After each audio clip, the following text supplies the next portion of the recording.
भाजपने डाव टाकलाच, अक्षय कर्डिलेंचा रस्ताच मोकळा। अजितदादा पवार आणि शिवाजीराव कर्डिले यांच्या निधनानंतर बारामती आणि राहुरी या दोन्ही ठिकाणी पोटनिवडणुकीची रणधुमाळी दुसऱ्या टप्प्यात आली आहे। दोन्ही ठिकाणी निवडणूक होत असली तरी बारामतीत स्वर्गीय उपमुख्यमंत्री अजितदादा पवार यांच्या पत्नी उपमुख्यमंत्री सुनेत्राताई पवार यांचा विजय निश्चित मानला जात आहे।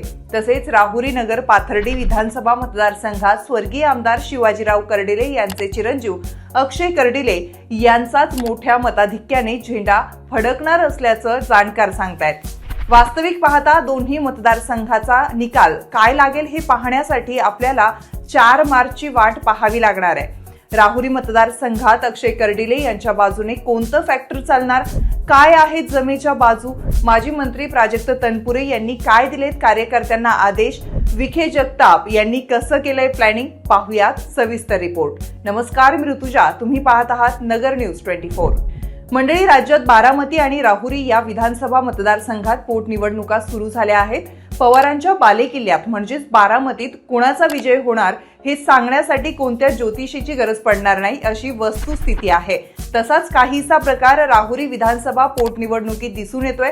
गेल्या काही दिवसांपासून कर्डिले यांचे विरोधक तनपुरे हेच भाजपच्या संपर्कात असल्याचं बोललं जात आहे। सध्या राहुरीत होऊ घातलेल्या निवडणुकीमधून विकासाच्या मुद्द्यावर माजी मंत्री प्राजक्त तनपुरे यांनी माघार घेतली आहे। त्यामुळे महायुतीचे उमेदवार अक्षय कर्डिले यांच्या विरोधातील सर्वात मोठा अडसर दूर झालाय। महाविकास आघाडीने गोविंद मोकाटे यांना निवडणुकीच्या रिंगणात उतरवलंय। अक्षय कर्डिले यांच्या विजयासाठी महायुतीची भली मोठी पदाधिकाऱ्यांची फौज मैदानात उतरली आहे। उमेदवारी अर्ज भरण्याच्या शेवटच्या दिवसापर्यंत माजी मंत्री प्राजक्त तनपुरे हे निवडणुकीच्या आखाड्यात उतरण्यासाठी तयार होते, परंतु उमेदवारी अर्ज भरण्याच्या दिवशीच पालकमंत्री राधाकृष्ण विखे पाटील आणि भाजपचे प्रदेशाध्यक्ष रवींद्र चव्हाण यांनी प्राजक्त तनपुरे यांच्या कार्यालयात जात भेट घेतली आणि उमेदवारी न करण्याबाबत विनंती केली। या चर्चेत राहुरीतील विकासाबाबत तनपुरे यांना ठोस आश्वासन देण्यात आलं आणि बैठकीनंतर तनपुरे यांनी निवडणुकीतून माघार घेतल्याबाबत टर्न घेतला।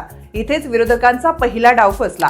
निवडणूकच वन साइड दिसायला लागली। विरोधकाला विरोध म्हणून अक्षय कर्डिले यांच्या विरोधात गोविंद मोकाटे लढत असली तरी कर्डिलेंच्या विरोधात कितपत टिकतील हे पाहणं महत्त्वाचं आहे।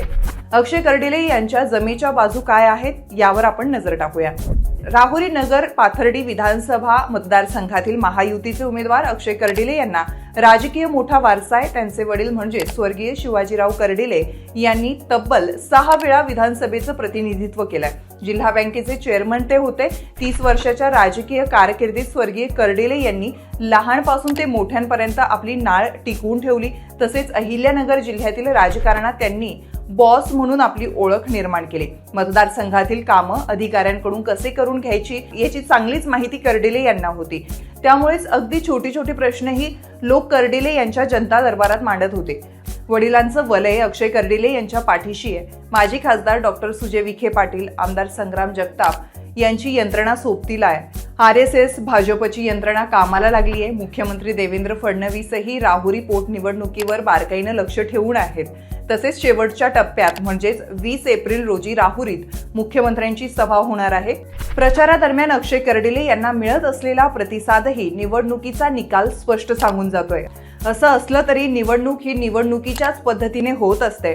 राहुरी विधानसभा पोटनिवडणुकीमध्ये मतदार मताने दान कोणाच्या पारड्यात टाकतात, विजयी उमेदवार म्हणून कुणाला लीड मिळते हे पाहणं महत्त्वाचं असणार आहे। मंडळी, तुम्हाला याबाबत काय वाटतं ते आम्हाला कमेंट करून नक्की सांगा आणि हा व्हिडिओ कसा वाटला तेही कमेंट करून नक्की सांगा। नवीन बातम्या आणि ताज्या घडामोडींसाठी आजच आपल्या चॅनलला सबस्क्राईब करा।